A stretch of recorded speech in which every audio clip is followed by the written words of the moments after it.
What's up, everyone? Welcome back to another review, and this time we're taking a look at House of Dracula, one of the final movies to feature the Universal monster crossovers with the original classic characters. Now, House of Dracula isn't the official final movie. That distinction goes to Abbott and Costello Frankenstein, but this is the final movie in terms of the original continuity that was established all the way back with the original Dracula movie with Bela Lugosi.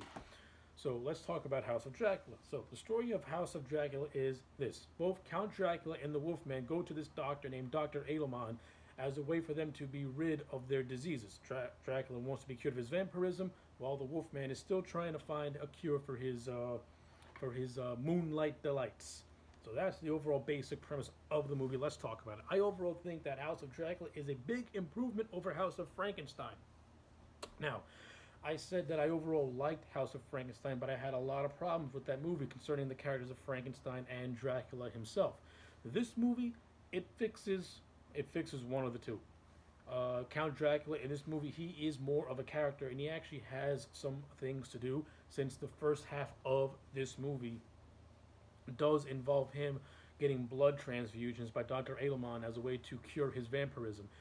Once again, John Carradine returns to the role of Count Dracula, and I overall thought he did a decent job. His performance is vastly different from how Bela Lugosi played Dracula. The John Carradine Dracula is a little bit more is a little bit more suave, a little bit more stoic, as opposed to Lugosi Dracula. Still a good, decent performance, I would say that. The actor who played Dr. Edelman, Onslow Stevens, I thought he was fine as the character of Dr. Edelman. Near the middle part of the movie, Dracula ends up putting his blood into Edelman's blood, and Edelman ends up becoming a Dr. Jekyll, Mr. Hyde type of character, which was, pretty cool to see. And I like that part of the story. I thought Onslow Stevens did a good job at balancing the two different personalities, balancing the good doctor and balancing this homicidal part of him. I thought it was fine. Uh, Once again, Lon Chaney Jr. returns as the Wolfman, and this is the movie where the Wolfman, where Lawrence Talbot finally is cured of being a werewolf by the use of brain therapy. There's pretty much like this growth that Edelman has that it's used for like brain therapy, and that kind of helps Talbot. It's very convoluted, very complicated to explain, but overall, they just use brain therapy to release the brain pressure off Talbot's brain that causes his werewolf transformation. And of course, that happens near the end of the movie. And again, Chaney's performance all throughout the movie in general is really, really good. And I like how they give him another subtle romantic figure with one of the nurses that works for Dr. Lademan. So I thought that was pretty nice to itself as well. Uh, Once again, the Frankenstein monster is barely used in this movie and doesn't do anything until the last 2 minutes. His screen time is mostly reduced to him being comatose and reduced to recycled footage from Bride of Frankenstein and The Ghost of Frankenstein. I don't understand. The Frankenstein monster got no love with the last three movies. If anything, Frankenstein meets the Wolfman did more for the monster than House of Frankenstein and House of Dracula, where the monster is reduced to absolutely nothing until the last 2 minutes. Dr. Edelman in his Dr. Jekyll state wreaks more havoc than the monster does, and he is essentially becomes like the main villain near the end of the movie. Once the Dracula does his reverse transfusion on him, and of course Edelman ends up killing Dracula by exposing him to sunlight and things like that. So all that stuff is okay. Production wise, this movie was well directed. I like the cinematography. I like the overall look of the movie. It has a good atmosphere to it.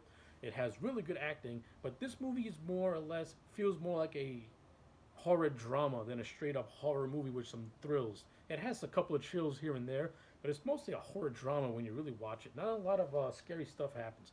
But there is this one cool, entertaining scene with the Wolfman in a jail cell, just acting with Talbot transforming to the Wolfman while in a jail cell. That's actually a pretty cool scene, and I do like the scene where Edelman sees the Wolfman in a subterranean cave after Talbot tries to kill himself. And this, of course, is where they both discover the corpse of Dr. Neiman from House of Frankenstein, and the Frankenstein monster, who in the previous movie, both Frankenstein's monster and Neiman were sucked in quicksand, and they ended up in this little cavern. And they also discovered that this is cavern has what Edelman needs to help, Talbot be cured of his werewolf disease. So all that stuff was handled pretty fine.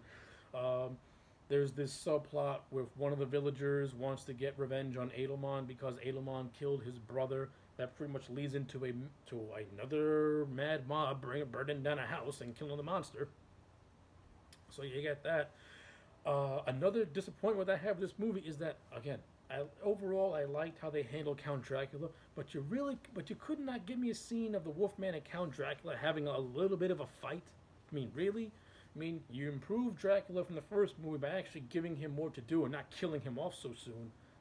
You could have at least gave the character a little bit of a scuffle with the Wolfman, but no, the movie doesn't even it doesn't even do that at all, which is a big letdown because that would have been very entertaining, seeing Dracula have a battle with the Wolfman. There's no monster rumble in this movie at all. Not one of the monsters ever interacts with one another, which is really a letdown and really a shame. And you're wondering, what's the point of doing these crossover movies if you're not going to let these monsters have their monsters rumble? The only movie that actually did that when you watch them in succession was Frankenstein meets the Wolfman. In House of Frankenstein, nothing much really happens. In House of Dracula, nothing much really happens. However, I do like the ending with Lawrence Talbot, now cured of his werewolf disease, getting a bit of redemption by killing Dr. Edelman while he's in his Dr. Jekyll state of mind. So at least that was pretty cool to see. So anyway, while I do think House of Dracula is an improvement over House of Frankenstein in many different ways, it also has its own problems to begin with as well. I like both. Overall, I do like both movies equally, and I'm going to give House of Dracula a solid 8 out of 10. I do think it's a good send-off for the Lawrence Talbot character, and it does have some good things to it, but overall, there's certain things that I would have done completely different. So, yes, those are my thoughts on House of Dracula. Let me know yours in the comment sections down below. Like the video and subscribe, and I will check you back next time for more.